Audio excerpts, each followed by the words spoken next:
사람은 잠을 설치게 되면 그날 하루가 너무도 힘듭니다. 잠을 잘 자야 활기차게 하루를 보낼 수 있습니다. 잠을 설치게 하는 이유는 많지만 그 중에도 자다가 새벽에 다리에 쥐가 난다면 기분도 영 찝찝합니다. 다리에 쥐가 나는 건 꼭 새벽에 많이 일어나는데요. 대부분의 사람들은 가볍게 여깁니다. 잠들어 있는 동안 자세가 안 좋아서 그럴 것이라고 생각하게 되죠. 치료를 해야 된다는 건 생각도 못합니다. 과연 그럴까요? 단순한 것 같은 다리에 쥐가 나는 증상은 방치하게 되면 내 몸에 미치는 영향은 아주 크다고 합니다. 쥐가 나는 걸 가볍게 생각하다 사망할 수도 있다고 하는데요. 다리에 쥐가 자주 난다면 어딘가에 큰 문제가 생기고 있다는 신호이고 치료를 해달라는 증상이라고 합니다. 쥐가 자주 난다면 가볍게 넘길 일이 절대 아니랍니다. 그 이야기 지금 시작합니다. 안녕하십니까, 제의사 전성시대입니다. 우리는 살다 보면 쥐가 나는 일은 흔합니다. 그래도 쥐가 난다고 그것 때문에 병원을 가거나 그러지는 않습니다. 왜냐? 쥐가 나서 불편했어도 시간이 지나면 좋아지고 잊어버리게 됩니다. 그런데 다른 병으로 병원을 찾았다가 의사가 혹시 다리에 쥐가 나거나 그러지는 않느냐고 물어보면 그때 얘기를 하게 됩니다.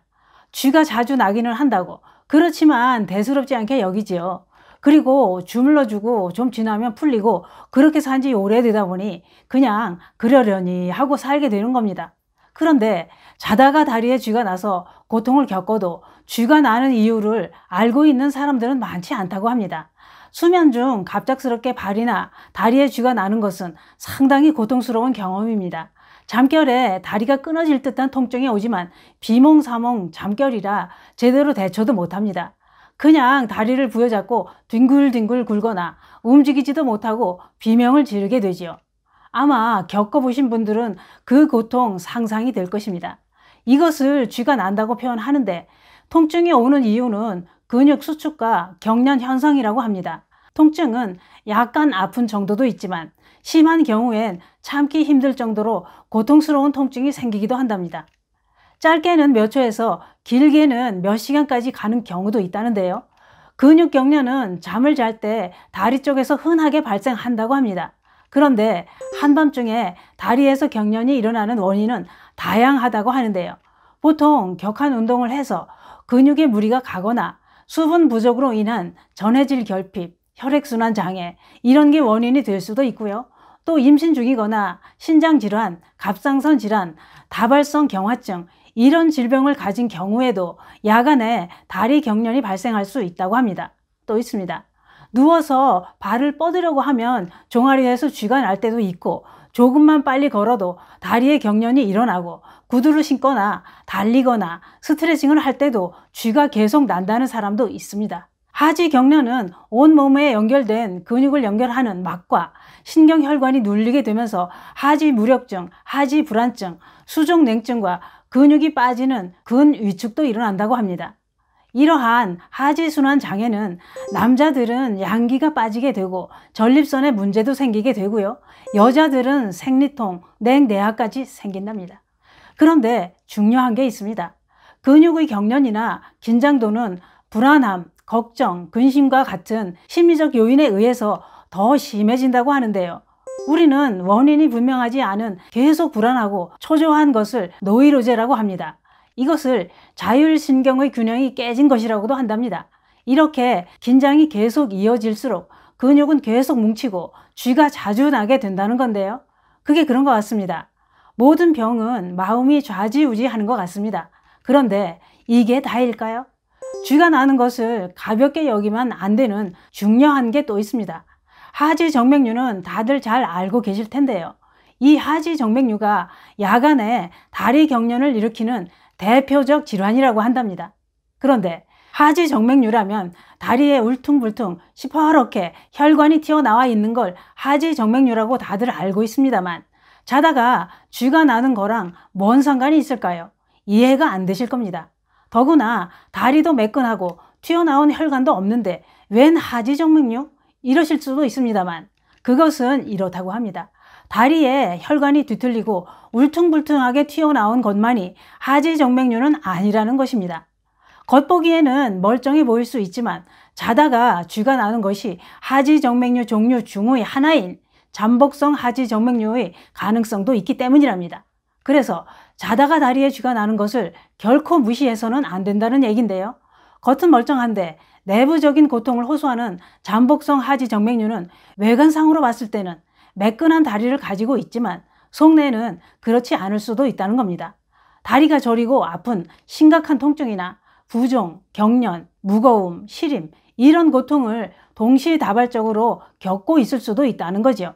그래서 많은 환자들이 자다가 다리에 쥐가 나거나 혹은 그 외에 다른 고통을 호소하지만 다리에 혈관이 튀어나오지 않았기 때문에 하지정맥류라는 건 상상도 못하고 대수롭지 않게 여기고 지내는 분들이 많다고 합니다. 그러나 이러한 분들 중에는 하지정맥류로 진단을 받는 분들이 많다고 하는데요. 또 중요한 게 있습니다. 이러한 하지정맥류는 진행성 질환인 만큼 반드시 치료를 해야 되는 질병이라고 합니다.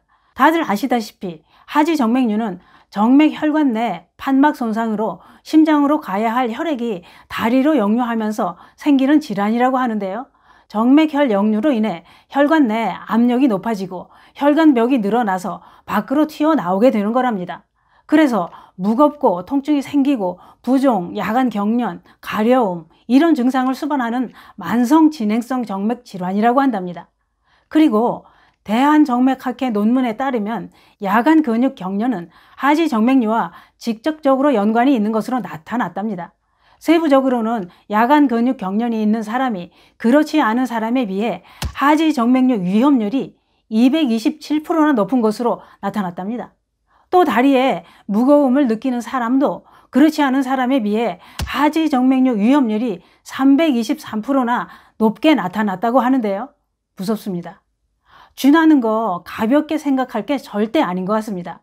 그런데 하지정맥류로 인해 자다가 새벽에 쥐가 날 수도 있다고 했는데요. 그게 그렇습니다. 새벽에 쥐가 난다고 다 하지정맥류도 아닐 것입니다만 그렇지만 만에 하나라도 하지정맥류 때문에 쥐가 나는 거였다면 어째야 할까요? 중요한 것은 하지정맥류를 그냥 방치하게 되면 부종, 종아리 통증, 중압감, 야간 경련 이런 고통으로 삶의 질은 떨어뜨릴 뿐만 아니라 치명적인 심혈관계 합병증으로 발전할 수 있답니다. 대만과 중국 의학대학 연구팀이 42만 5천 명을 대상으로 연구를 했는데 하지정맥류 환자에서 심부정맥 혈전증 발병 위험이 5배나 증가하더랍니다. 또 폐색전증과 말초동맥 질환 발병 위험이 2배나 높아지더랍니다. 심부정맥 혈전증은 하지정맥 내에 혈전이 생기는 질환이라고 하는데요. 혈전이 다리 혈관을 막으면 피부색 변화, 하지 부종, 보행 시에 종아리 통증이 나타나고 경우에 따라 심하면 다리를 절단해야 되는 일도 있답니다. 또 혈전이 폐혈관으로 이동하면 폐색혈증이 생겨서 호흡곤란과 실신, 청색증이 동반되다가 사망할 수도 있답니다. 진짜 후덜덜입니다. 쥐가 이렇게 무서운 거였네요. 다리에 쥐가 자주 난다면 그냥 참고 있을 일은 절대 아닌 것 같습니다. 그게 그렇습니다. 자다가 쥐가 나는 것은 여러 가지 이유가 있다고 했잖아요. 일단은 한밤중에 쥐가 났을 때는 당황하지 말고 주물러주고 발끝을 배 쪽으로 당겨주면 좋아집니다. 또 발바닥 용천혈을 눌러주거나 종아리 중간쯤을 주물러주는 것도 효과가 있답니다. 스트레칭도 자주 해주는 게 혈액순환에 도움이 되겠지요. 또 자주 쥐가 난다면 따신 물에 조격이나 반신욕을 하는 것도 도움이 된답니다. 그러나 이것은 임시 방편일 뿐입니다. 제일 좋은 방법은 미루지 마시고 전문가의 도움을 받으시는 게 제일 좋은 방법이지요. 자다가 쥐가 난다는 것은 내 몸이 어디가 안 좋다고 보내는 이상 신호랍니다. 그 신호를 무시하게 되면 호미로 막을 걸 가래로 막는 일이 생길 수도 있답니다. 어젯밤에도 쥐가 났다면 원인을 찾아보시는 건 어떨까요? 감사합니다.